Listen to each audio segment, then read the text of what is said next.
যে সে আগেও এই ধরনের কাজ করেছে, তাহলে তার দণ্ড কি হবে?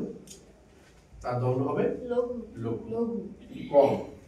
আর যদি মনে হয় যে না, তার ইন্টেনশনই হচ্ছে এটা, সে আগে এরকম করেছে এবং এই কাজটাও সে করেছে বলে ইচ্ছাকৃত, এই সংস্থার মানহানি করার জন্য, সম্পদহানি করার জন্য এবং তার নিজস্ব ফায়দা লোটার জন্য হচ্ছে এই কাজটা করেছে, এই যদি প্রমাণিত হয় তাহলে সুপারিশ কি করবে? সুপারিশ করবে হলো গুরুদণ্ড, যে তাকে চাকরি থেকে বরখাস্ত করা হোক, তার ইনক্রিমেন্ট বন্ধ হয়ে যাক, তার হচ্ছে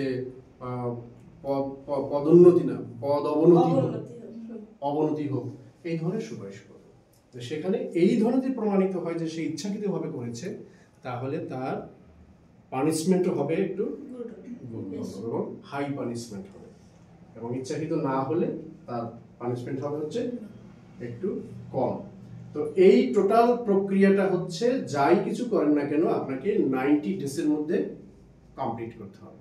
তাকে যদি সাসপেন্ড করা হয়, তাকে যদি আপনি কর্মবিরতিতে রাখেন বা তদন্তের মধ্যে রাখেন, যেটাই করা হোক না কেন প্রত্যেকটা কাজ হলো 90 দিনের মধ্যে হয়তো প্রমাণিত হলে তাকে সংস্থা থেকে অব্যাহতি দিয়ে দেবে, আর না প্রমাণ না হলে তাকে শপথে আবার ফেরত দিবে। এবং এখানে কথা আছে, তাকে যদি সাসপেন্ড করা হয়, তো সাসপেন্ড করা হলে সে যে স্যালারি পেত সেখানে বেসিক স্যালারি কত 50% স্যালারি সহ সবকিছুই পাবে।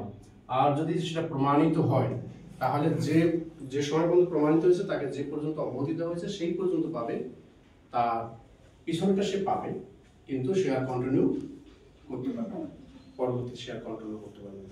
তাকে কিন্তু 1 মাসের স্যালারি দিয়ে দেয়, যে আমাদের পরিস্থিতি যে কন্ডিশন থাকবে তাকে অব্যাহতি দেওয়া হবে।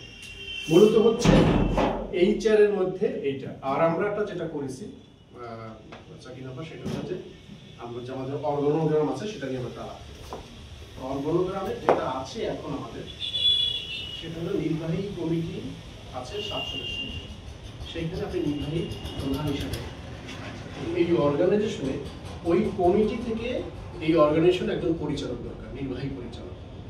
এবং আমাদের